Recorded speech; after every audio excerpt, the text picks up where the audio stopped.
जय जय रघुवीर समर्थ, जय जय रघुवीर समर्थ, जय जय रघुवीर समर्थ.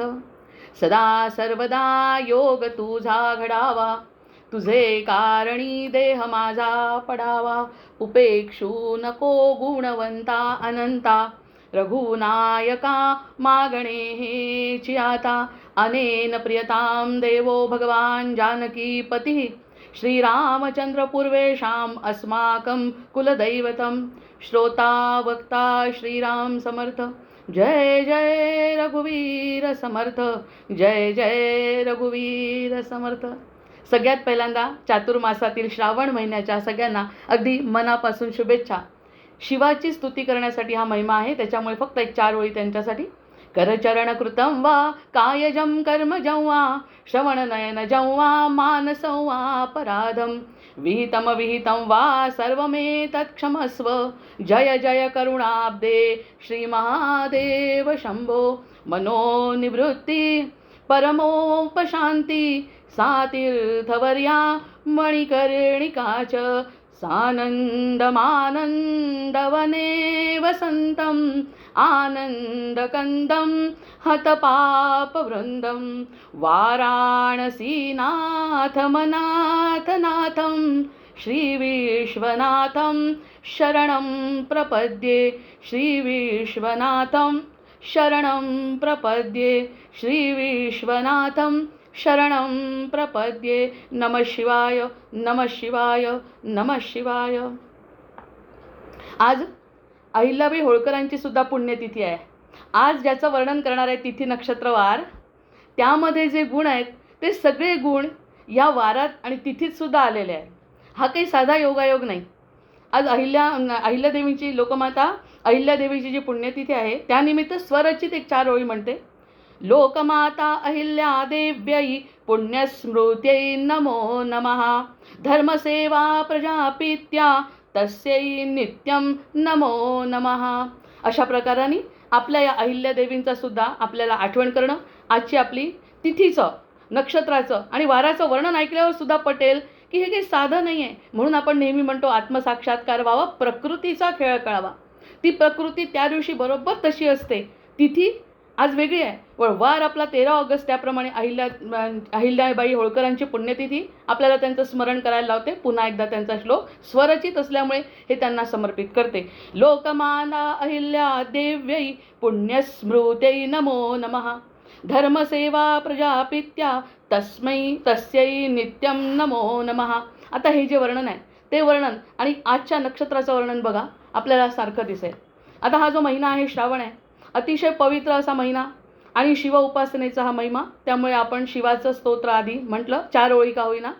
आणि चंद्र हा श्रवण नक्षत्रात आहे. चंद्र श्रवण नक्षत्र आहे म्हणून तो श्रावण आहे. आणि चंद्राशी संबंध असल्यामुळे अर्थातच निसर्गाच्या पुनर्जीवनाचा आणि सात्विक ऊर्जेच्या संचालनाचा हा काळ आहे, संचयनाचा हा काळ आहे. जितकी जास्त सात्विक ऊर्जा असेल, म्हणून आपली स्वतःची हाताची ही मुद्रा आहे ती शंकराची करून आपण आत्मसाक्षात्कार करून घेण्यासाठी अग्र राहू शकतो. प्रत्येक वेळी शिवाच्या तिथे जाणं शक्य होत नाही, तरीसुद्धा आपली स्वयंमुद्रेनी सुद्धा आपल्याला हे कारण पुनरुज्जीवनाचा आणि सात्विक ऊर्जेचा हा संचयनाचा काळ आहे. आता करचरण कृतम आपलं म्हटल्यामुळे जे जे आम्ही करू ते सगळं त्यांना समर्पित करायचं आहे, हा भाव आहे. तिथी आहे प्रतिपदा. प्रतिपदा म्हणजे सगळ्या गोष्टींची सुरुवात आहे. पंचांगातली सगळ्यात पहिली तिथी आहे.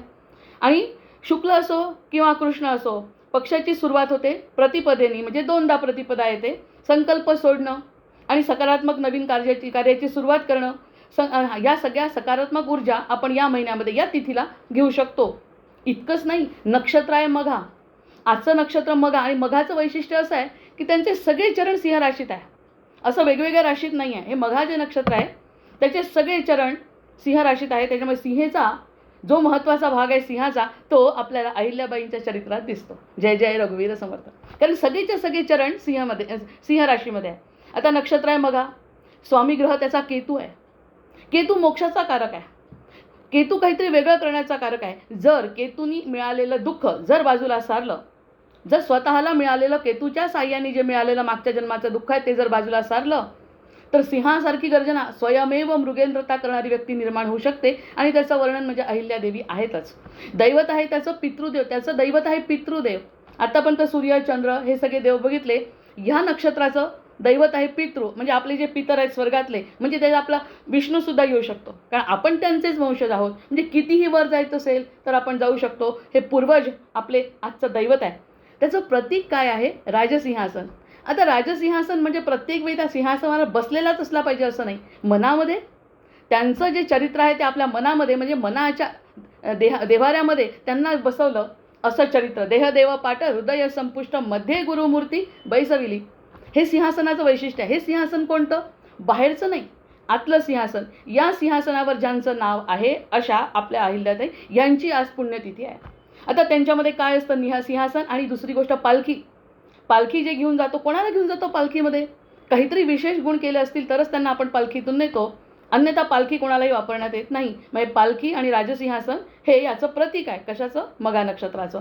मग त्याचे गुण काय आहेत? तर नेतृत्व गुण. नाही का त्यांचं प्रत्येक देऊळ, शंकराच्या तर भक्तच होत्या त्या.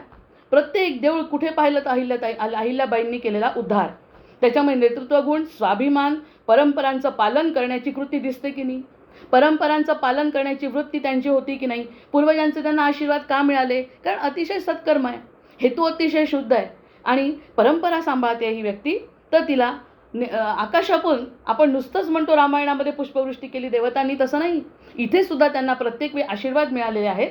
अशी व्यक्ती मघा नक्षत्राचं आजचं वैशिष्ट्य. आणि 13 तारखेने सुद्धा आज आलेलं आहे. त्यांचं म्हणून एक समोर आलं म्हणून बोलते. प्रत्यक्षात हे गुण त्याचे दर 15 दिवसांनी येतच असतात. त्या नक्षत्रावर जो जन्मेल त्याला हे गुण मिळण्याची शक्यता असते. मग त्याची राशी कोणती आहे? या मघा नक्षत्राची राशी आहे सिंह. आणि सिंहेचा स्वामी आहे सूर्य, आत्म्याचा कारक. सिंह आहे सूर्याचा. त्याचं तत्व आहे अग्नितत्व. ऐकत नाही कोणाचं. अग्नी जर समोर असेल तर अग्नी कोणालाही जाळल्याशिवाय ठेवत नाही. म्हणजे अतिशय तेजस्वी असं व्यक्तिमत्व आहे. प्रतीक त्याचं सिंह आहे आणि तो आहे जंगलचा राजा, महामनाचा राजा, स्वयमेव मृगेंद्रता. ह्या दिवशी जन्मलेला, ह्या नक्षत्रावर जन्मलेला व्यक्ती हे सगळे गुण घेऊन येऊ शकतो. नक्षत्राचं ते वैशिष्ट्य आहे. मघा नक्षत्राचं. आणि मुख्य गोष्ट महत्त्वाची अशी झाली की मघा नक्षत्राचे 4ही चरण सिंहेमध्ये असल्यामुळे सिंह राशीचा स्वामी सूर्य आणि मघा नक्षत्राचा स्वामी केतू. त्यामुळे आत्मविश्वास, प्रशासकीय कौशल्य आहे की नाही त्यांच्याजवळ, प्रशासकीय कौशल्य, अधिकारवाणी, हे सगळं काम केल्यावर अधिकार आहे आणि मग कडक शिस्त. आता त्याच्यासाठी आता त्या गेलेल्यांबद्दलही म्हणण्यापेक्षा आता आपण आताचं सुद्धा गोपीनाथ नाही, तुकाराम मुंडेंचं उदाहरण या ठिकाणी घेऊ शकतो. त्यांचं सुद्धा हे नक्षत्र असणारे आत्मविश्वास आहे त्यांना, नंतर प्रशासकीय कौशल्य आहे त्यांच्यामध्ये, नंतर अधिकारवाणी आहे त्यांच्यामध्ये. मोठे मोठे लोक त्यांना घाबरतात. माझे वडीलही तसेच होते. खालच्या पोस्टवर असून ऑफिसर त्यांना घाबरत होते, कारण सत्वानी चालणारे होते. त्यामुळे ते जसं म्हणायचे तसं मोठ्या लोकांना ऐकावं लागायचं, नाही तर आणखी वर जातो म्हणायचे. म्हणजे हातामध्ये सत्ता नसून सुद्धा सत्ता गाजवण्याची वृत्ती या नक्षत्राची आहे. आणि हे तर प्रशासकीय कौशल्य आपले तुकाराम मुंडे स्वतःच्या डोळ्यासमोर आपण बघतोय. हे तरी होऊन गेलेला आज त्यांची पुण्यतिथी आहे. हे तर आपल्या समोर कार्य करतायत. अधिकारवाणी आहे त्यांच्यामध्ये, ज्याला म्हटलं त्याला बंद करतायत. आणि कडक शिस्त आहे, शिस्तपालन हा त्यांचा गुण आहे. हे सगळे गुण आपल्या नक्षत्राचं वैशिष्ट्य आहे. आणि हे सगळे चरण आपल्या सिंहेत असल्यामुळे सिंहाचे सगळे गुण त्यांच्यामध्ये येऊ शकतात. येतात असं म्हणत नाही, कारण ते सगळं आपल्या हातात आहे. त्यांनी यावं की नाही आपल्या हातामध्ये ते आपल्या हातात आहे. पण नक्षत्रामध्ये हे गुणधर्म आहेत. म्हणजे पेरणी जर योग्य झाली तर पीक येणारच. जर किडकं बी असेल तर येणार नाही. पण पेरणी योग्य ठिकाणी झाली, नक्षत्रवार तिथी अतिशय उत्तम आहे. योग लग्न बार तिथी सब भय अनुकूल, हे केव्हाही होऊ शकते, कोणाच्याही बाबतीत होऊ शकतं. या सगळ्या गोष्टी जर अगदी अनुरूप घडल्या तर अशा प्रकारचं चरित्र आपल्याला बघायला मिळतं. आणि हे या नक्षत्राचं वैशिष्ट्य आहे. भगवंतांनी प्रत्येकाला ती संधी दिलेली आहे. आता आपलं चरित्र चालू आहे वामनाचं. वामनावताराचं चरित्र आपलं चालू आहे. त्यामुळे कालचं जे स्तोत्र आहे त्या स्तोत्राने सुरुवात करते. बलीनी काय केलं त्यावरती आपण सांगितलं की बलीनी इतकी सगळी सत्ता असून सुद्धा, लक्षात आल्यानंतर सुद्धा त्यांनी नतमस्तकता आणि आपलं मस्तक त्या ठिकाणी झुकवलं. आणि त्या मस्तक झुकवण्याने त्यांना जो लाभ झाला हा दुसरा भाग आपण आज बघतोय. पहिल्यांदा त्यांनी काय केलं आणि त्याचा लाभ काय आहे हे आपण आज बघतोय. म्हणून बलीनी वामनाचं जे स्तोत्र म्हटलंय ते म्हटल्याने आपला सुद्धा उद्धार आहे. कारण क्षणोक्षणी कृतज्ञता व्यक्त बलीनी केलेली आहे. एवढं राज्य हिसकावून सुद्धा. मग रामाचं जे वैशिष्ट्य म्हणतो तसंच आधीचं बलीचं पण वैशिष्ट्य बघा. हातातलं राज्य हिसकवतायत तरी नतमस्तक आहे. ह्या 2 उदाहरणावरून मग त्यांनी काय म्हटलं, बली वाच. बली म्हणाला, अद्य मे सफलम जन्म, अद्य मे सफलम जन्य, अद्य मे सफला मखा. म्हणजे माझा यज्ञ सफल झाला. बली वामन माझ्यासमोर आले. अद्य मे सफलम जन्म, अद्य मे सफला मखा, जीवितं सफलम मेद्य, कृतार्थोऽस्मि न संशयः. जय जय रघुवीर समर्थ. अमोघामृतवृष्टिर्मयी समायाताति दुर्लभा, त्वदागमनमात्रेण ह्यानायासो महोत्सवः. माझ्या जीवनाचा महोत्सव झाला. कसा झाला हे आज आपण बघणारच आहे. एते च ऋषयः सर्वे, एते च ऋषयः सर्वे कृतार्था नात्र संशया, ययि पूर्वहि तपस्तप्तं तदद्य सफलम प्रभो. इथं उपस्थित सर्व ऋषीगण कृतार्थ आहेत. वामन ज्या समोर आलेले आहेत त्यांच्या समोर उपस्थित असलेले, म्हणजेच ज्या ऋषींच्या समोर वामन उपस्थित आहेत, वामनाचा अवतार झालेला आहे, ते सगळे ऋषीगण कृतार्थ झाले बलिराजामुळे. त्या बलिराजांनी जर त्यांना दिलं नसतं तर ही सगळी संधी सगळ्यांची चुकली असती. म्हणजे गाड्याबरोबर नळ्याची यात्रा. जे जे बलीच्या यज्ञाला होते त्या सगळ्यांचं चरित्र असं छान बनलं, कृतार्थ झालं. आणि त्यांनी पूर्वी जे तप केले होते ते सर्व तप तुमच्या दर्शनाने फलभूत झाले आहे असं बली त्यावेळी सुद्धा म्हणतो. ज्यावेळी त्याची मी केला आहे ना, मी नतमस्तक झालो आहे ना, मी नमस्कार केला आहे ना, मला आशीर्वाद मिळाला आहे ना, मग हे सगळं पुण्य मला मिळालं पाहिजे असं नाही. त्या क्षणीसुद्धा जे काही पुण्य आहे ते सगळं या ठिकाणी ऋषी मुनी, आणि मी तर म्हणते अजूनही आपण जे ऐकतोय त्या सगळ्यांना ते पुण्य देतोय बलिराजा. इतका तो उदार मतांचा बलिराजा आहे. ह्या स्तोत्राला असं विशेष महत्त्व आहे म्हणून आपण ते पुन्हा घेतलं आहे. नंतर कृतार्थोस्मी, कृतार्थोस्मी, कृतार्थोस्मी न संशयः. यामध्ये अजिबात संशय नाही. मी कृतार्थ आहे, मी कृतज्ञ आहे. माझ्यासारखा भाग्यवान मीच आहे. कृतार्थोस्मी, कृतार्थोस्मी, कृतार्थोस्मी न संशया, तस्मात् तुभ्यं नमस्तुभ्यं, नमस्तुभ्यं नमो नमः. काय आहे या स्तोत्रामध्ये विशेष? भगवंताच्या स्वरूपाचं वर्णन नाही, भगवंताच्या लीलेचं वर्णन नाही, भगवंत समोर उभे आहे त्यांनी काय घेतलं त्याचं दुःख नाही. फक्त काय आहे, मी कृतार्थ आहे, मी कृतार्थ आहे, मी कृतार्थ आहे. कारण माझ्यासमोर वामन अवतारमध्ये स्वतः विष्णू माझ्यासाठी आलेले आहेत. ही कृतज्ञता त्यावेळी येणं ह्याला आपण म्हणतो प्रश्नतत्वाचा आहे. जर प्रश्नतत्वाचा नाही तर सुदाम्याला सुद्धा भगवंत जेव्हा भेटले तेव्हा भगवंतांनी त्यांचं सगळं जेव्हा काढून घेतलं जाताना, तेव्हा त्यावेळी सुद्धा आपल्यासारखं सुदाम्याला राग येऊ शकला असता, पण तो राग सुदाम्याला आला नाही म्हणून तो सुदामा आणि कृष्णाची मैत्री अमर आहे. तसंच ह्यांचं सगळं हिसकून घेतलं आणि तरीसुद्धा कृतार्थोस्मी, कृतार्थोस्मी, कृतार्थोस्मी न संशय. यामध्ये मला संशय नाही. आणि हे चरित्र जे ऐकत असतील त्यांनासुद्धा संशय नाही, कारण त्यांनी हे सगळं मनापासून ऐकलं आहे. म्हणून शेवटचा श्लोक, तदाज्ञयातन्नियोगम साधयामीति मन्मना, अत्युत्साह समायुक्तम समाज्ञापय मां प्रभो. म्हणजे आता ते काय म्हणतात आहे की तुमची आज्ञा. आता तर मी एवढं सगळं केलं, मी कृतार्थ झालो, यज्ञ झाला, पार पडला असो नसो, मी कृतार्थ झालो. आता तुमची आज्ञा श्रीसावंत आहे मला. तुम्ही म्हणाल तसं. आता तर तुम्ही डोक्यावर पाय ठेवला, काही कुठेही मला नेऊ शकता. आता तुमची आज्ञा मला श्रीसावंत मान्य. हे की नाही तेव्हा घडलं तेव्हा फार कठीण आहे. आता ऐकताना आपल्याला ती गोष्ट म्हणून बरी वाटते. प्रत्यक्षामध्ये जेव्हा ती घटना घडते ना तेव्हा ती मनस्थिती फार विचार असते. त्या मनस्थितीमध्ये असं घडत नाही. पण बलीच्या बाबतीत ते घडलं. त्याचं कारण आहे त्याची परंपरा. मग त्यांनी म्हटलं तुमची आज्ञा श्रीसावंत मानतो. तुमची सेवा करण्यासाठी माझं मन अत्यंत उत्साहानं भरून आलेलं आहे. इतका उत्साह आहे, सांगा तर खरी तुम्ही आता मी काय करू, कुठे करायचं, काय कृपा करून मला आज्ञा द्या, मी काय करू. इथे आपण थांबलो होतो. आणि हे असं का घडलं? हे असं घडण्याचं कारण म्हणजे हिरण्यकश्यपू त्याचे पणजोबा आहेत. म्हणजे आजचा दिवस नक्षत्र कसं आहे, पितरांचा आशीर्वाद घेण्याचा दिवस आहे. मग पितरांचा आशीर्वाद म्हणजे हिरण्यकश्यपूचा मानो किंवा न मानो, तो दैत्य असो किंवा काही असो, पण कुळामध्ये त्याच्या आहे आपले भक्त प्रल्हाद. त्यामुळे भक्त प्रल्हादाचा आशीर्वाद या बळीराजाला मिळाला आहे. म्हणजे आज नक्षत्रसुद्धा कसं जमून येत आहे बघा. म्हणजे भरला घनदाट हरी दिसे असं म्हणत असतो तेव्हा हे सगळे नक्षत्र कसे फिरत असतात. आणि ज्यावेळी वास्तू जसा तथास्तू म्हणतो तसं नक्षत्रसुद्धा तथास्तू म्हणत असतं. जास्तीत जास्त फायदा श्रावण महिन्यात हा आपण घेऊ शकतो. प्रत्येकच दिवशी काही ना काही असतंच. आता मी एक सांगते म्हणून वेगळं, पण नाही त्या दिवशी काही असं होऊच शकत नाही. सगळीकडे सकारात्मक ऊर्जा दरवेळेसच असते. मग हिरण्यकश्यपू त्याचे पणजोबा आहे. पणजोबा म्हणजे अत्यंत क्रूर आहे आणि अत्यंत आक्रमक आहे, दैत्यराज आहे. आणि त्यांनी विष्णूचा द्वेष केला. विष्णूचा द्वेष, मी तर म्हणते जे आधी द्वेष करतात ना त्यांच्याच कुळामध्ये जन्म होतो भक्ताचा. नंतर भक्त प्रल्हाद त्याचे आजोबा आहे. आजोबा आहे कारण विष्णूचा परमभक्त आहे. वडिलांनी कितीही त्रास दिला तरीसुद्धा त्यांच्या त्रासाला बळी न पडता भक्त प्रल्हादांनी भगवंतांना प्रगट करायला लावलं. तो अवतार आपला झालेला आहे. नंतर विरोचन त्याचे वडील आहे. विरोचन त्याचे वडील म्हणजे ते सुद्धा इतके दानशूर आहे, पराक्रमी आहे. त्यांचे चांगले गुण, दानशूर आहे, पराक्रमी आहे आणि असुरांचा राजा आहे. असुरांचा राजा म्हणजे शक्तिवान आहे.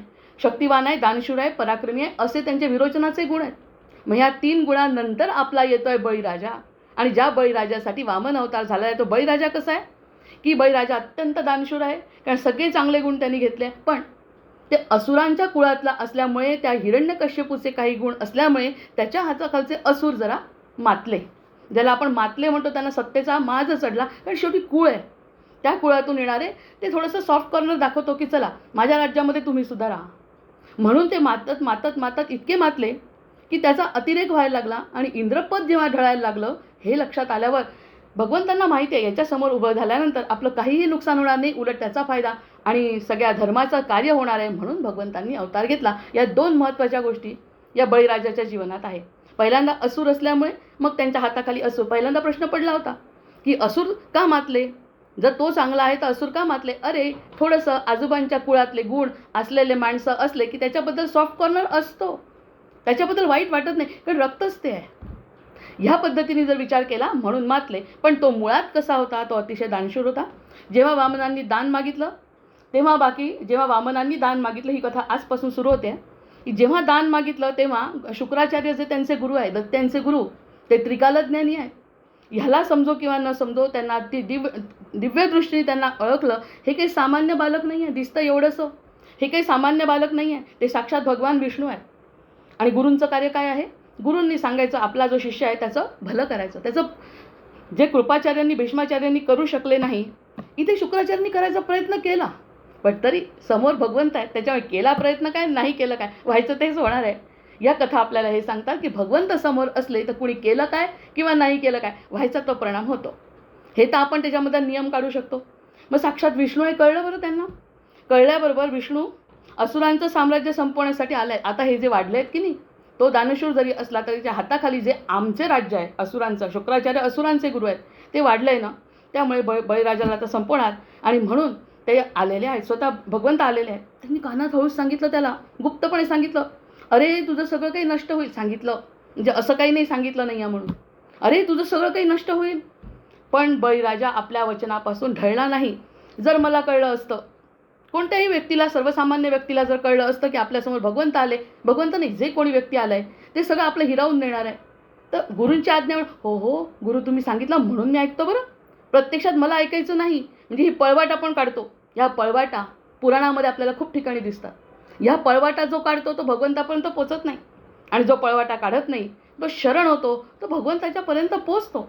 त्यामुळे त्यांनी शुक्राचार्यांनी सांगून, म्हणजे गुरु आज्ञा मानून सुद्धा त्यांनी ऐकलं नाही. म्हणून भगवंत जेव्हा म्हणतात ना गीतेमध्ये काय म्हणतात की हा धर्म आहे, आपले हे आजोबा आहेत, आपले हे मामा आहेत, आपले हे गुरु आहेत, हे धर्मानी बरोबर आहे, पण स्वधर्म नाही. तो स्वधर्म काय आहे, मी सांगतो त्यांना मार. मग हा जो स्वधर्म या ठिकाणी बळीराजाला गुरुच्या विरुद्धच वापरावा लागला. जय जय रघुवीर समर्थ. गुरु सांगतायत मारून, अरे त्या समोर आहेत करू नको ना, मिळाली असती त्यांना सूट, मिळाली असती राजाला, पण राजाने ती सूट घेतली नाही. म्हटलं नाही, मी एकदा वचन दिलं आहे ना तुम्हाला 3 पावलं जमीन देणार, या वचनावरती सिद्ध आहे मी.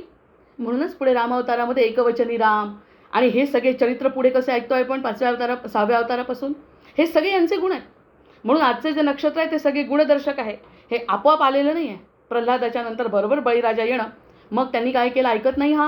मग ऐकत नाही तर निदान संकल्प तरी सुटू नये. आजचा संकल्पाचा दिवस आहे, प्रतिपदा. प्रतिपदेच्या दिवशी जो संकल्प होतो तो सफल होतो. मग त्यांनी काय केलं, ते झाडीमध्ये जाऊन बसले. त्या झाडीमध्ये म्हणे पाणी सुटलं नाही, त्या काळी पाणी वगैरे सुटलं, झाडीतून पडलं तर संकल्प पूर्ण होतो, अशी त्यावेळची निष्ठा होती. त्यामुळे ते झाडीत जाऊन बसले आणि म्हणाले नको, हा ऐकत नाही ना, मीच झाडीत बसतो. मग झाडीत प्रवेश केला, दान पूर्ण झालं नाही पाहिजे याचं म्हणून. पण भगवंतांच्या काय लक्षात येत नाही. भगवंतांच्या लक्षात आलं यांचे गुरुच जाऊन बसले, पाणी पडू देत नाही आहेत, संकल्प होऊ देत नाही आहे. मग संकल्प होऊ देत नाही म्हटलं, त्यांनी काडी दर्भाची घेतली आणि ठोसली, आणि आतमध्ये टाकल्याबरोबर त्याचा डोळा फुटला. आणि डोळा फुटल्याबरोबर झाडीतून बाहेर पडण्याचा मार्ग त्यांनी सुरू केला. कारण आता हे की आपल्याला ऐकत नाही, मला काय करतात, जखमी करतात. मला मारून सुद्धा टाकतील. त्यामुळे ते त्या मारण्याच्या आवाजाने बाहेर आले आणि ते बाहेर आले म्हणजे गुरुचा शेवटचा प्रयत्नसुद्धा फसला, जो ह्यांनी तर म्हटलंच नाही करतो, पण गुरूंचा शेवटचा एक प्रयत्न होता झारीमध्ये अडकून बसण्याचा, तो सुद्धा असफल केला भगवंतांनी. आणि मग अशा पद्धतीने बळीराजाचं दान पूर्ण झालं. आणि बळीराजाचं दान पूर्ण झाल्यामुळे मग आता आदर्श गुरु आणि शिष्याचं सर्वस्व, गुरुधर्म पालन हे सगळं त्यांनी गुरुसमोर असून केलं नाही. मला हे म्हणायचं आहे या ठिकाणी. वेगळी कथा. ईश्वरी इच्छेविरुद्ध अहंकार चालणार नाही. हा अहंकार आहे माझा की माझं राज्य वाचलं पाहिजे, मी हे जे कमवलं आहे ते सगळं माझं, हा अहंकार आहे. हा अहंकार त्यांच्या लक्षात आला. गुरूंनी जरी म्हटलं, कारण गुरु शेवटी आता सुद्धा राजकारणात बघतो, चुकीचे जर कोणी गुरु मार्गदर्शन करत असतील, जे स्वार्थी असतील, तर त्यांचा तोच नाश होणार आहे जो अपेक्षित आहे पुराणामध्ये, तेच होणार आहे. जर गुरूंची आज्ञा ऐकत बसले खोट्या, तर त्यांचा तोच नाश होणार आहे. हे तेव्हापासून सांगितलं की गुरु जरी सांगत असतील तरीसुद्धा मी दान देणार म्हणजे देणार. भगवंतांनी डोळा फोडलाय आणि अशा पद्धतीने शुक्राचार्य बाहेर आले. आता इथे शुक्राचार्य कशाचं प्रतीक आहे? शुक्राचार्यांना ज्ञान नव्हतं का? शुक्राचार्यांना सगळं ज्ञान होतं. त्रिकालज्ञानी संत आहेत, ते गुरु आहेत, त्यांना नव्हतं ज्ञान. पण ज्ञान असून सुद्धा थोडेसे मोहामध्ये हे लोक जे आपले आहेत ना, असुर, हाच मोह आणखी कोणाला झाला होता आपल्याला माहिती आहे? जे चुप बसले, भीष्माचार्य काय, कृपाचार्य काय, चुप बसले. असाच मोह शुक्राचार्यांना झाला. म्हणजे गुरूंना सुद्धा देहबुद्धीनी होतो. देहबुद्धीनी ज्ञान सगळ्यांना असतं, पण देहबुद्धीनी जर गुरु वागले तर त्यांना तो मोह होतो. आणि तेवढाच फक्त मोह भगवंतांनी काढून टाकला. आणि बळीराजाचं अतिशय उत्तम भाग्य असल्यामुळे, कारण कृतार्थोस्मी कृतार्थोस्मी कृतार्थोस्मी न संशयः, त्यांनी आधीच म्हणून टाकलंय, भगवंता जे घेशील ते घे, मी कृतार्थ आहे. त्यामुळे संसारिक मोहाचं आणि आसक्तीचं प्रतीक म्हणजे जो जीव आहे, त्या जीवानी फक्त एक प्रयत्न करून बघितला की आपण काही भगवंतांना संकल्प पूर्ण होऊ द्यायचा नाही, पण तो काही ऐकला नाही. यांनी धार्मिक अहंता झाली की अहंकार सर्वात मोठा आणि सूक्ष्म दोष आहे. आपल्याला की वेळच कमी पडतो. म्हणून वामन अवतारांनी भगवंताचे, बळीराजांचे प्राण घेतले नाहीत. आता ही सगळी कथा झाल्यानंतर बळीराजाचं काय करायचं? भगवंता आता मला सांग, मी काय करू, तुझी आज्ञा. कारण मला आता समजलं आहे की तुझी आज्ञा मला शिरसावंद्य, हा शेवटचा श्लोक आपण ऐकला आहे 2दा. मग त्यांनी सांगितलं की प्राण नाही घेत म्हणाले, आणि त्यांनी केवळ अहंकार काढून घेतला त्याचा की तुझं राज्य घेण्याचा. आणि बळीराजाच्या धर्माची आणि भक्तीची भगवंताला पूर्ण कल्पना होती ना, म्हणून जेवढा भाग खराब आहे तेवढाच काढून टाकला आणि जो चांगला आहे त्याला पुढे नेलं. असं कोण करतं सांगा? कोणाची मर्यादा आहे? बाकीच्यांना सगळ्यांना मर्यादा आहे, भगवंत अमर्यादा आहे. भगवंत अनंत आहेत, भगवंत असीम आहेत, भगवंत अनेक डोळ्यांनी बघतात, भगवंत आपला हेतू ओळखतात. भगवंत कृती बघत नाही, आपला हेतू ओळखतात. या सगळे गुण आपल्याला त्या ठिकाणी दिसतात. आपण जर भागवत सुरू केलं ना, त्याच्यावरती आपण विवेचन करू शकतो. आज आपल्याला फक्त गोष्ट सांगायची आहे. मग त्यांनी सांगितलं भागवत. मग पाताळाचं म्हणाले, आता तुला असं करतो, पाताळाचं अधिराज्य. मी जेव्हा लहान होती, लहानपणी ज्या ह्या गोष्टी ऐकल्या, पाताळाचं एवढं चांगलं राज्य सोडून त्याला पाताळाचं राज्य दिलं म्हटल्यावर भगवंत काही चांगले नाही आहे. भगवंतांनी जी शिक्षा द्यायची ती दिली, आपल्याला असं वाटतं. भगवंतांनी तर शिक्षा दिली, चांगला वागून काय फायदा झाला? कृतार्थोस्मी कृतार्थोस्मी कृतार्थोस्मी म्हणून सुद्धा भगवंत काय फायदा झाला माझा? मला तर पाताळातच ढकललं. पाताळ वाईट समजतो, स्वर्ग चांगला समजतो. आणि पृथ्वी तलावर सुखदुःख समान, पृथ्वी तलावर सुखदुःख समान, पाताळामध्ये दुःख आणि स्वर्गामध्ये सुख, ही संकल्पना आपली आहे. मग भगवंतांनी बळीला स्वर्गावरून हटवून, मग आता स्वर्गाकडे जाणार होता बळीराजा, त्याची हटवून सुतल लोकात नेला आहे. त्याला सुतल लोकामध्ये राज्य दिलं. आता सुतल लोक म्हणजे स्वर्गापेक्षा अधिक समृद्ध आहे म्हणतात. हे कुठे लहानपणी विचारलं आपण? नुसतं पाताळ ढकललं, पाताळ ढकललं, काय फायदा झाला? हे जे नको ते बुद्धीचे अकलेचे ताळे आपण तोडतो, तसं नसून भागवत आणि पुराण वेगळं आहे. त्यांनी सांगितलं स्वर्गापेक्षा अधिक समृद्ध आहे. स्वर्गात तरी जितकी समृद्धी नसेल ना, तेवढी या सुतलात आहे. पाताळात नाही आहे, सुतलात पाठवलं आहे त्याला. अतल, वितल, सुतल, रसातल, तलातल, महातल आणि पाताळ, हे 7 पाताळ आहेत ना. मग भगवंतांनी बळीला 7 स्तरांपैकी सर्वात श्रेष्ठ असलेला सुतल लोकांचं अधिराज्य दिलं. सुतल लोकांचं अधिराज्य त्याला दिलं. म्हणजे इतके अतल वितल आपल्याला फक्त पाताळ माहिती आहे. म्हणजे जर वरवरचा अभ्यास करायचा ठरवला भागवताचा किंवा पुराणाचा, तर आपल्याला पाताळात त्यांनी ढकललं ही संकल्पना पटूच शकत नाही. अनेक प्रश्न मनामध्ये असतात, पण ते सगळे प्रश्न नीट जर आपण उकल केली त्याची, तर ते सगळे आपोआप भगवंताचं प्रेम असं कसं बरसतं ते आपल्याला दिसतं. मग सुतल लोकांचं अधिराज्य त्याला दिलं. 7 पाताळामधलं, पाताळामध्ये नाही अतल, वितल, सुतल 3ऱ्या नंबरचं, मग रसातल, तलातल, महातल आणि पाताळ. तर याच्यातल्या 3 नंबरच्या पाताळामध्ये त्याला ठेवलं आहे. आता 3 नंबरचं म्हणजे ही जी आहे ना दिव्य समृद्धी, ही विश्वकर्म्यांनी निर्माण केलेलं ते सुतल आहे. ते जे सुतल लोक आहे तो विश्वकर्म्याची निर्मिती आहे. याच्याबद्दल आपण आधी पण बोललो होतो. लंका ही विश्वकर्म्याची निर्मिती आहे, जी मग पुलस्त्याने मागून घेतली म्हणून ती याला मिळाली, रावणाला. प्रत्यक्षामध्ये विश्वकर्म्याची निर्मिती आहे. हा विश्वकर्मा अशा प्रकारची निर्मिती करतो जी काही विशेष असते. आणि विशेष असलेल्या ठिकाणी भगवंतांनी आपल्या बळीला पाठवलं. विशेष आहे विश्वकर्म्याची निर्मिती. कशी आहे ती, याचे सुद्धा संस्कृत श्लोक आहे, पण आपल्याला वेळ नाही आहे. यांनी स्वतः सुतल लोक निर्माण केला विश्वकर्म्यांनी. कोणाच्या आज्ञेवरून? भगवंताच्या. आणि भगवंतांना हे सगळं माहिती असतं. त्याच्यामुळे त्यांनी जो लोक अतिशय सुंदर पद्धतीने जो विश्वकर्म्यांनी तयार केला, त्यामध्ये तिथल्या कशा असतात बागा म्हणे, महाल, त्यांच्या बागा, हिरे माणकं, ऐश्वर, इतकं आहे ऐश्वर. आपल्याला एक खाणीमध्ये हिरा दिसला तर आपण म्हणतो खाणीतला हिरा.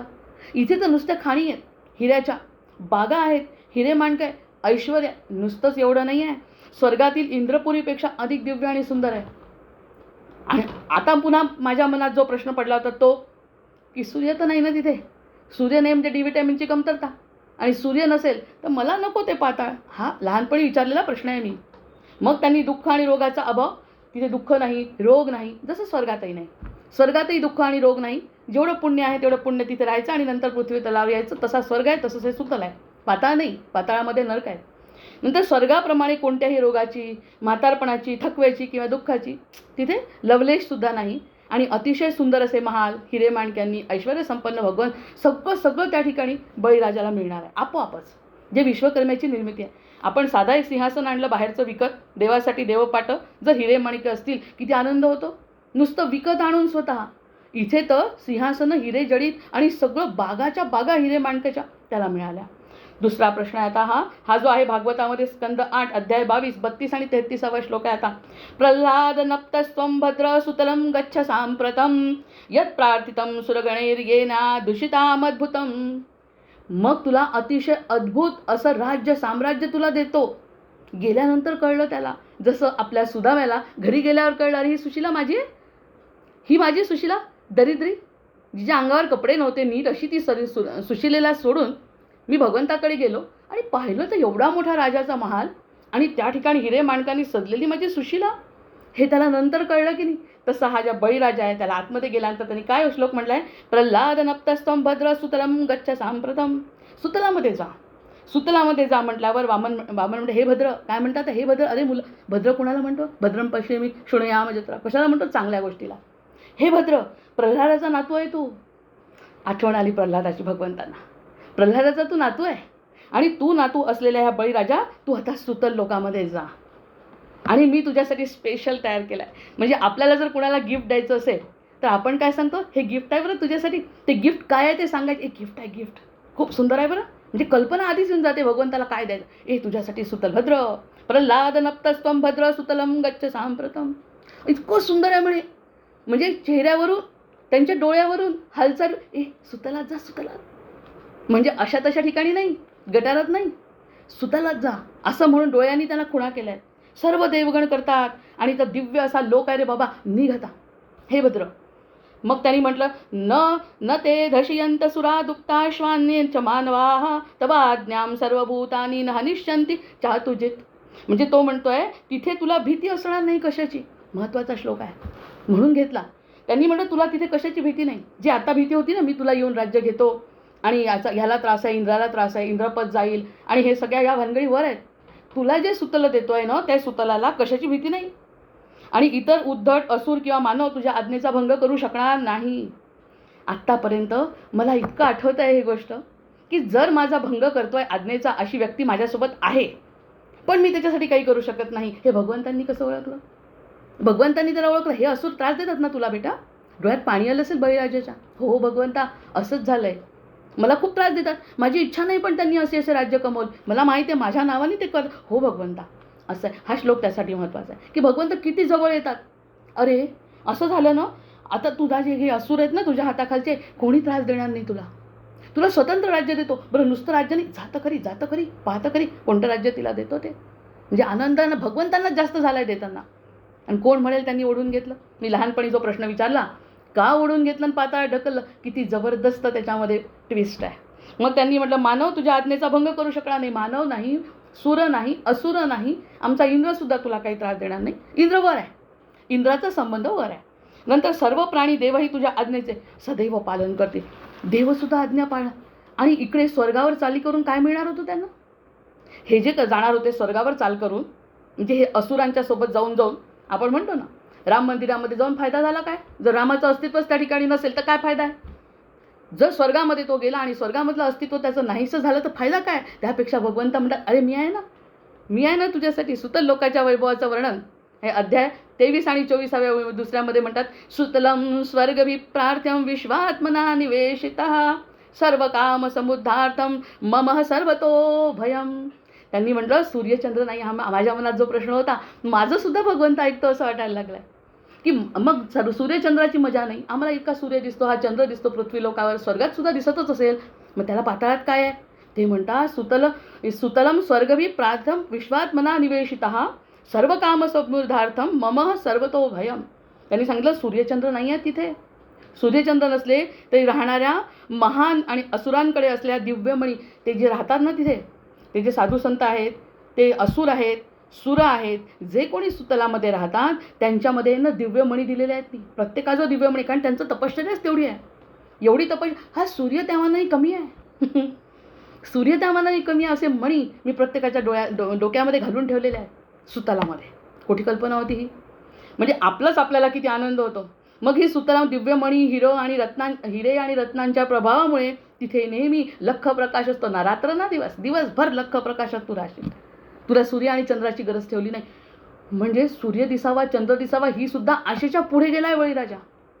सूर्यचंद्राच्याही पुढचं. आणि भगवंतांचं लाडका आणखीन एक महत्त्वाचा ट्विस्ट आहे शेवटी, आणखीच जोरात आहे. प्रभावाने तिथे नेहमी लख प्रकाश असतो. म्हणजे हिरे माणकांनी भरलेलं राजसिंहासन आहे. आणि तिथे जे बसतात तुझ्याजवळ ते असे डोक्याला लावून बसलेले हिरे, आता कल्पना करू शकतो त्या हिऱ्यांचा प्रकाश दिवस रात्र, त्याचा प्रकाश कधी बंद होत नाही. सूर्य तरी मावळतो पण हिऱ्याचा प्रकाश त्यांचा कधीही कमी होत नाही. ते झोपले तरी तो हिऱ्याचा प्रकाश रात्रभर राहणार आहे आणि दिवसभर तो असतोच असतो. आणि रत्नांच्या प्रभावामुळे तिथे नेहमी लख प्रकाश असतो. तिथे अंधार कधी जाणवत नाही. आणि माझी स्वतःची आज्ञा आहे ना, विश्वकर्म्याने निर्माण केलं. आता कोल्हापूरचा उत्सव बघतो आपण, कोल्हापूरच्या देवीचं जेव्हा वर्णन बघतो त्या ठिकाणी कोल्हापूरला ज्या विशिष्ट दिवशी सूर्याचे किरण येतात, हे कशासाठी करून ठेवलं आहे त्यांनी? याचसाठी की ज्यावेळी ज्याची गरज आहे ते त्यांना पूर्ण होतं, भागतं त्यांचं त्या मंदिरात सुद्धा. हे जर आपलं कलियुगातलं आहे ते तर भगवंतांनी तर आपल्या त्रेतामध्ये सांगितलं आहे. मग त्यांनी जेव्हा त्याला म्हटलं कशाची गरज नाही, सूर्याची नाही, चंद्राची नाही, तुला जे पाहिजे ते अमृताचं पाणी पिशील, तुला देव काही करू शकणार नाही, दानव काही करू शकणार नाही, मी स्वतः काही करू शकणार नाही, कोणीच काही करू शकणार नाही, असं मनोराज्य रचायला काही हरकत नाही. आता अशा प्रकारचं मनोराज्य रच तू आणि इथे जा, इथे जा, इथे जा, भगवंत म्हणतात. म्हणजे मी समजा माझ्या नातीला काहीतरी गिफ्ट देणार आहे तर देत असताना मला जर माहिती आहे तिच्यासाठी काहीतरी खूप सुंदर वस्तू आहे, घेतं खरी, उघडतं खरी, इतका आनंद भगवंतांना होतोय देताना. कारण पात्र शिष्य आहे, समोरचा जो शिष्य आहे तो पात्र आहे. तुला जे वाईट वाटतं ते मी सगळं समजलं ना मला, हो भगवंता. त्यांनी सांगितलं ना की तिथे तुला भीती असणार नाही, उद्धट असोत किंवा मानव तुझ्या आज्ञेचा भंग करू शकणार नाही. जे तुझ्या मनामध्ये रात्री झोपताना येत होतं की नाही, की माझं हे ऐकत नाही, मला आवडत नाही त्यांनी तिकडे जाणं, पण जातात, मग ह्याला मी काय करू? आजोबांपासून आलेली परंपरा असल्यामुळे तिकडे तो काही करू शकत नव्हता. भगवंतांनी ते सुद्धा बघितलं आणि तुला जे पाहिजे ते घडेल. तुला कोणीही त्रास देऊ शकणार नाही, तुझं स्वतःचं असे अस्तित्व, असं वैभव तुला मी देतो. किती मोठे प्रश्न सुटले आपले. प्रल्हादाचा बळीराजावर कोणता प्रभाव होता? मग त्यामुळे हे सगळं मिळाल्यानंतर मग तर आपण पुन्हा मातायला सुरुवात. धर्माचं आणि भक्तीचे संस्कार त्याच्यावरती होते. या सगळ्या गोष्टी धर्माचा आणि भक्तीचे संस्कार फार महत्त्वाचे आहेत. धर्म आणि भक्ती हे जाणणारे लोक असतील ना तर न्यायप्रिय, बजाहित, दक्ष आणि दानशूर असा बळीराजा स्वतः असल्यामुळे, म्हणजे फक्त आजोबा चांगले म्हणून नाही, तो स्वतः तसा असल्यामुळे विष्णू भक्तीचं बीजच त्याच्या उदरात आहे, हृदयात आहे.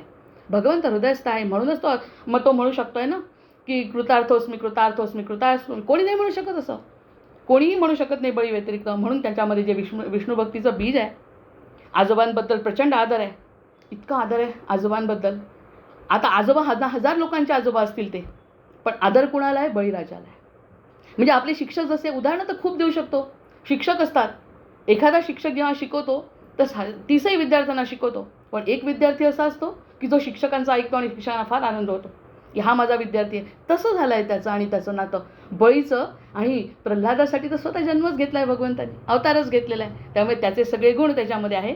आणि म्हणून त्रिविक्रमाचं रूप त्यांनी दाखवलं आहे. जे त्रिविक्रमाचं स्तोत्र आपण मागे म्हटलं तेवढा वेळ नाही, ते त्रिविक्रम म्हणजे 52 आणि त्रिविक्रम ॲट ए टाईम. रूप धारण करून संपूर्ण ब्रह्मांड व्यापलं, तेव्हा भक्त प्रल्हाद स्वतः उपस्थित होता. आणि मग जेव्हा त्यांनी त्रिविक्रमाचं रूप दाखवलं, भगवंतांनी विश्वरूप दर्शन जसं दाखवलं तसं यांनी त्रिविक्रमाचं वामन अवतारामध्ये हा बलाढ्य झाला, इतका बलाढ्य झाला. ते दिसलेलं रूप जे आहे ना, ते जेव्हा दाखवलं ना, त्यावेळी कोण उपस्थित होतं? स्वतः भक्त प्रल्हाद उपस्थित होते. जय जय रघुवीर समर्थ. माझ्या नातवानी माझं नाव काढलं, पितरांचा आशीर्वाद आज मिळाला. माझा नातू मला पाहिजे तेच करतो, नाही तर आपला मुलगा आणि आपला नातू काय करतो हे कळल्यावर त्या ठिकाणी पापात जायचे, नरकात जाणारे पितर आहेत. आणि हा जो आहे पितरांचा आशीर्वाद घेतलेला प्रल्हादाचा जो तो आहे भगवंतांच्या हाताने झाला एवढं मोठं भाग्य. तर ते स्वतः त्रिविक्रम रूप बघायला प्रल्हाद स्वतः, त्याचा पण एक श्लोक आहे, आपल्याजवळ वेळ नाही. मग प्रल्हाद उपस्थित होते, समजावलं. आणि दान देताना ते स्वतः होते सुतल लोकात निवासासाठी ते निघून गेले. सुतल निवास म्हणजे तू निघून जा म्हणाले. प्रल्हादांनी त्याला अनन्य भक्ती शिकवली होती. म्हणजे शिकवली म्हणजे असं धरून नाही शिकवत. एखादा व्यक्ती घरात आजोबा पूजा करत असतील ना, तर एखादा नातू बरोबर त्यांच्याजवळ जाऊन बसतो, दुसरा नाही बसत. म्हणजे ह्या दोघांचं कॉम्बिनेशन अतिशय छान होतं. त्यामुळे प्रल्हादांनी अनन्य भक्ती शिकवली म्हणण्यापेक्षा बळीराजाने ती शिकली. जय जय रघुवीर समर्थ. शिकवणारे सगळेच असतात, आई वडील सगळे चांगलं शिकवतात, शिक्षक सगळे चांगलं शिकवतात, पण सगळे कुठे ऐकतात? आणि मग हे जे नातू बळीराजांनी समर्पण आणि दातृत्व दाखवल्यामुळे आपल्या नातवासाठी पुन्हा भगवंत प्रगट झाले, हे पाहून प्रल्हादांच्या मानसिक अवस्थेची आपण कल्पना करू शकतो. जय जय रघुवीर समर्थ. आणि नक्षत्र आहे मघा, ज्या ठिकाणी पितरांचे आशीर्वाद आहे. आज पितरांचे आशीर्वाद आहे. आपण ठरवत नाही काही, आपण कोणत्याच गोष्टी ठरवू शकत नाही, आपोआप घडतात त्या सगळ्या गोष्टी. आज जे पितरांच्या आशीर्वादाचीच गोष्ट बरोबर, ती वामन अवतार ही वेगळी गोष्ट आहे, पण पितरांच्या आशीर्वादाने बळीराजाचं काय झालं, तरी अजून एक महत्त्वाचा मुद्दा राहिलेला आहे, अतिशय महत्त्वाचा आहे, जो आपण थोडासा धावता मागच्या याच्यामध्ये बघितला होता. प्रल्हादाने नातू बळीराजाने आत्मसमर्पण दातृत्व शिकवलं आणि म्हणून हे सगळे भगवंत प्रगट होऊ शकले. आणि त्या ठिकाणी दिव्य दुनिया, जिथे दैत्य नाग आणि बळीसारखे महान भक्त निवास करतात, अशा सुतलामध्ये त्याचा निवास आता झाला आहे. बाह्यदृष्ट्या काय केलं भगवंतांनी? बळीला पृथ्वी आणि स्वर्गापासून अलिप्त केला.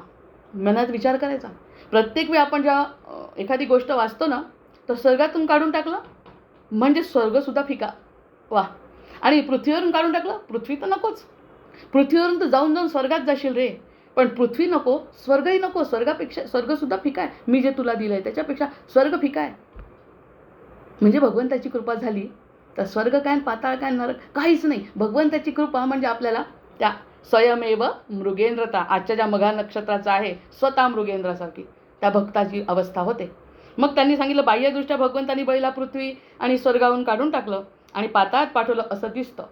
आता ते झालं, पण प्रत्यक्षात भगवंत आले त्याला स्वर्गातील चिंताजनक सुखापेक्षा, चिंताजनक सुख आहे, 25 वर्ष 50 वर्ष 100 वर्ष मी ते सुख भोगीन अप्सरेचं आणि त्या सोमरसाचं, पण माझं क्षीण झालं पुण्य की मी पुन्हा मर्त्य लोकात येणार आहे, ही चिंताच नाही आता त्याला. बळीराजा अजून आहे, म्हणून सप्त चिरंजीवांमध्ये बळीराजा आहे. या साध्या गोष्टी नाही आहेत. भगवंतांच्या स्वर्गातील चिंताजनक सुखापेक्षा अधिक समृद्ध भयमुक्त जीवन आणि स्वतःचं. आणि सगळ्यात महत्त्वाची गोष्ट, आपली वेळ संपली की सांगावं लागतं की भगवंत म्हणाले, नुसतं सोडून नाही दिलं, राहा तिथे, तुला घर दिलं आणि तू राहा, असं नाही, मी तुझा द्वारपाल. काय कारण असेल हे सगळं करण्याचं? काय कारण असेल? भगवंताच्या मनात काय चालू असेल आणि ह्याच्या मनात काय चालू असेल आणि प्रल्हादाच्या मनात काय चालू असेल, विचार करू. बाकी भागवत पुराण राहू देऊ बाजूला.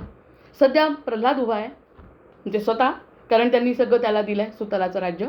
आणि सुतलाचं राज्य देत असताना भगवंतांची मुख कमल कसं झालं होतं, घे घे, तुला बक्षीस देतोय, घे. आणि मी जे देतोय ते इतकं सर्वसाधारण नाही, असामान्य तुला दिलं, जे कुणालाच मिळालं नाही. इकडे अश्वत्थामा भळभळतोय, पण आपल्या हनुमंतरायांना आणि बलीला जे मिळालं ना, त्याच्यासाठी सगळ्या लोकांची तळमळ आहे, असायला पाहिजे. बळीराजासारखी हनुमंताची दास्यभक्ती आणि बळीराजाची नम्रता, या 2 गोष्टींमुळे भगवंत स्वतः उभे राहतात.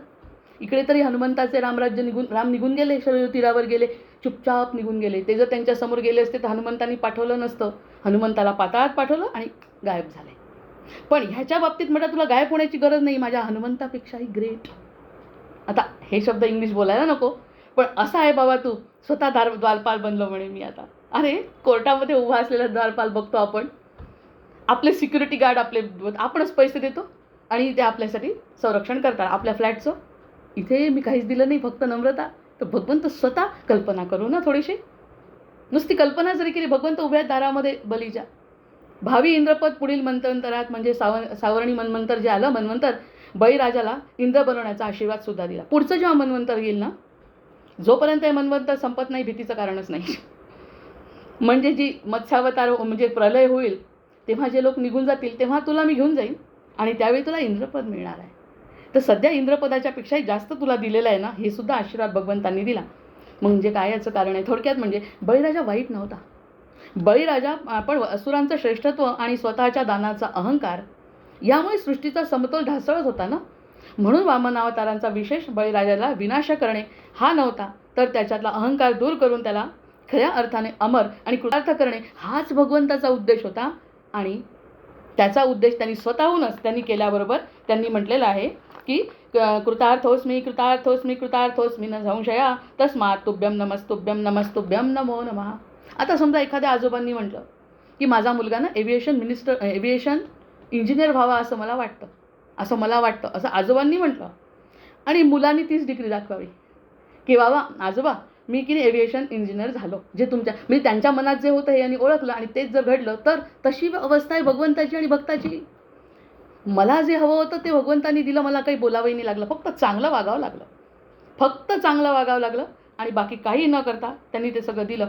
मग आता अश्वत्थामा बलिर्व्यासो सप्तचिरंजीवांमध्ये त्याचं नाव आहे आणि त्यातल्या त्यात मला तर आता सगळ्यात जास्त बळीराजा जास्त भाग्यवान वाटतोय की स्वतः भगवंत त्याच्यासमोर उभे आहेत. इकडे ते राम निघून गेले आहेत, हनुमंताला कार्य करायसाठी ठेवलं आहे आणि राम निघून गेला. इथे तर बळीराजाच्या समोर भगवंत आहे. त्याच्यासाठी आता रक्षामि तात्व सगणं सुतले नित्यमप्यहं गदा पाणी सदा तत्र द्वारी तिष्ठाम्यहं नृप.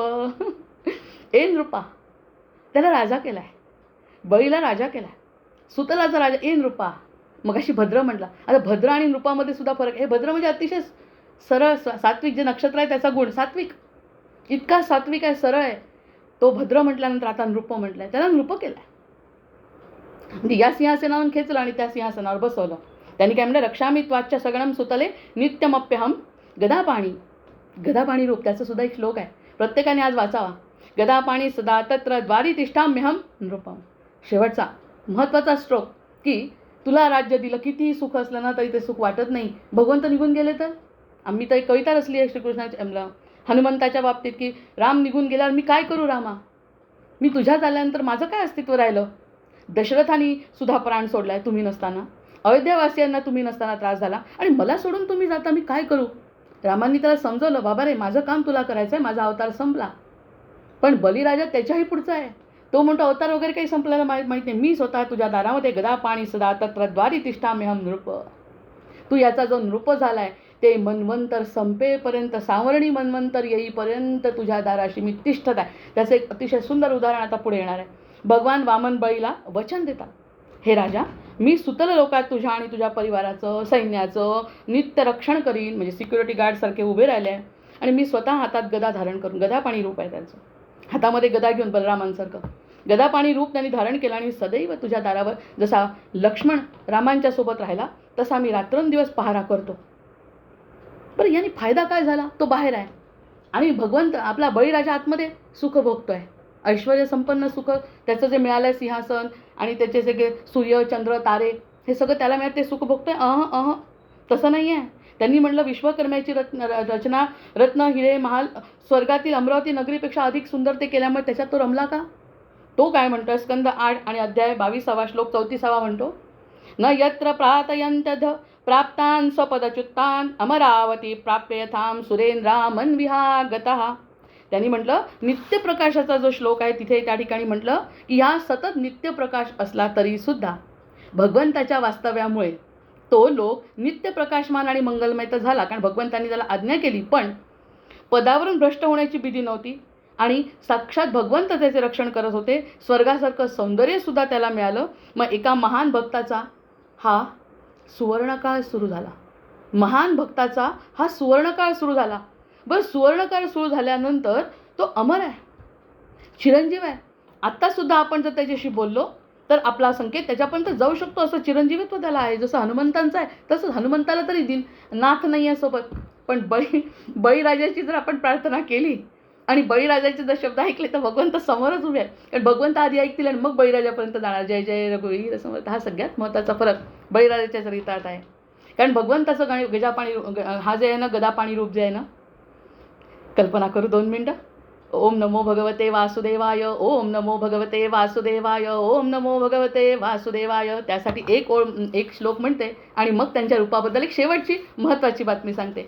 जले विष्णू, स्थले विष्णू, विष्णू पर्वतमस्तके, ज्वालामाला कुले विष्णू, सर्वं विष्णुमयं जगत्.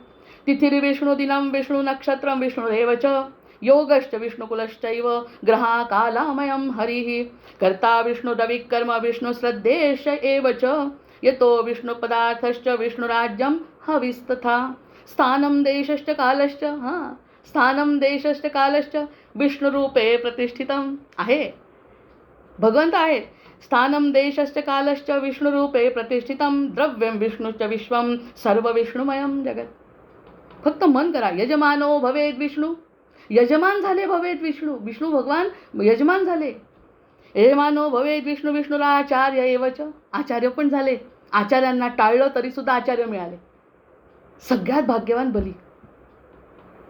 यजमानो भवेद विष्णू, विष्णुराचार्य एव च, ज्ञानं क्रिया विधिर्विष्णू सर्वं विष्णुमयं जगत्. त्याला तर सगळीकडे दर्भो विष्णू. दर्भ उचलला हातात. आज आपली त्रिदल म्हणजे आपलं बिल्वपत्र वाहणार आहे भगवंताला. म्हणजे आपला हा श्रावणाचा महिमा. दर्भो विष्णू, जलम विष्णू, पुष्पम विष्णुरेव च, हस्ताक्षरं विष्णुरेव, सर्वं विष्णुमयं जगत्. करचरणकृतं वा कायजं कर्मजं वा श्रवणजयनं वा मानसं वा अपराधं, विहितमविहितं वा सर्वमेतत् क्षमस्व. जय जय करुणाब्दे श्री महादेव शंभो. असं हे जे रूप आहे ते रूप त्याला सतत केव्हा पण भगवंताचं हे जे गदापाणी रूप आहे. गंमत आहे शेवटच्या क्षणी पॉईंट आहे. आतमध्ये रमला आहे तोपर्यंत ठीक आहे, पण त्याचं तो विष्णूचा भक्त आहे ना, त्याच्यामुळे तो जास्त रमत नाही. आपल्यासारख्यांना जर एवढं मिळालं तर आपण त्या वैभवामध्ये रमू, पण तो जास्तीत जास्त वेळ बाहेर जायचा. याचा अर्थ आता आपण काढू शकतो. त्याचं गदापाणी रूप भगवंताचं माझ्या नजरेत पडावं म्हणून जास्तीत जास्त वेळ दाराजवळ. आपल्याला जर भाग्य मिळालं असतं तर आपण त्यांनी दिलेल्या सुखामध्ये जे आता आपल्याला मायेमध्ये आपण करतोय, मायेमध्ये संसार मिळाला, मायेमध्ये नवरा मिळाला, मायेमध्ये फुलं मिळाले, मायेमध्ये पैसा मिळाला, मायेमध्ये धनधान्य समृद्धी मिळाली, रमलो. पण देणाऱ्याला विसरलो जो दारात उभा आहे. म्हणून भगवंताचं गदापाणी रूप त्याचं आठवण आपण करणं म्हणजे बळीराजा जेव्हा आणि जास्तीत जास्त वेळा, मी तर अजून त्याच्यावरती म्हणते जास्तीत जास्त वेळा महालातून बाहेर येत असे. वाचून बघा, भागवतकार अतिशय गोड सांगतील आपल्याला हे, की ते जेव्हा बाहेर येतो तेव्हा त्याला सर्वात आधी साक्षात भगवंताचं दर्शन होत असे. म्हणून तो जास्तीत जास्त वेळ दरवाजाच्या जवळ. म्हणजे त्याचं पूर्ण आयुष्य जर विचार केला ना तर सन्मार्गाने राहिला. मध्ये काही काळ जो असुरांचा गुणधर्म त्याच्यामध्ये आला, कारण आजोबा हिरण्यकश्यप पोचल्यामुळे थोडंसं दिसत होतं हे काही चांगले वागत नाही आहेत आपल्यासोबतचे. पण मनाला धाकधूक होती तर भगवंत म्हणाले काळजी करू नको, जा तुला सुतल देतो. आणि सुतल दिल्यानंतर सुद्धा तरी तो रमला नाही जसा आपला सुदामा कुठे रमला, ओळखलंच नाही त्यांनी आपल्या बायकोला. तसं घडलं. आणि त्यांनी ईश्वराचं दर्शन मिळण्यासाठी आणि आधी साक्षात भगवंताचं दर्शन, काही काम करायचं जास्तीत जास्त मीच जातो, काही काम करायचं बाहेरचं मी जातो, कारण मला भगवंत दिसणार आहेत माझे. भगवंत बाहेर उभे, त्याला घरात येता येत नाही आणि हा बाहेर गेल्याशिवाय भगवंत दिसत नाही. त्याच्यामुळे ही जी रचना आहे त्या ठिकाणी सुद्धा भगवंताचा दृष्टिभाव आणि भक्ताची प्रेम आणि भक्ती हे आपल्याला दिसतंय मिळण्यासाठी. जे गोष्ट मिळण्यासाठी ऋषीमुनी तपस करतात. आता सुद्धा आपल्याला जर लक्षात आलं तपश्चर्या आपण करू शकत नाही, पण ज्यासाठी लोक नर्मदा तटी जाऊन तपश्चर्या करतात ते रूप स्वतःहून भगवंताचं त्याच्या दारात उभं आहे. तपश्चर्या करतात तो ईश्वर बळीराजाच्या रक्षणासाठी आणि 24 तास त्याच्या दारात उभा राहत असेल. समजा त्यांनी म्हटलं मला हे कमी वाटतंय, भगवंत काय कमी नाही पूर्ण नाही करू शकणार. असे भगवंत स्वतःहून एक गिफ्ट दिलेलं आहे बळीराजा. ही दुसऱ्या दिवशीची जी कथा आहे ती कथा समजल्याशिवाय बळी आणि वामनराजाचा अवतार आपल्याला समजूच शकत नाही. म्हणून आपण म्हणतो यम योगिना प्राप्य पुनरम न संस्कृती यास्यन्ति सम्यक महितामहं ममाहा तस्यांति पद्मं बलिम अन्ववर्तत द्वारी स्थितो गदा पाणी स्वयं हरिः. ओम नमो भगवते वासुदेवाय. ओम नमो भगवते वासुदेवाय. ओम नमो भगवते वासुदेवाय. भर्जनं भवबीजानामर्जनं सुखसंपदां तर्जनं यमदूतानां राम रामेति गर्जनम् आवाहनं न जानामि तवार्चन पूजां चैव न जानामि क्षम्यतां परमेश्वर क्षम्यतां परमेश्वर क्षम्यतां परमेश्वर. जय जय रघुवीर समर्थ. जय श्रीकृष्ण.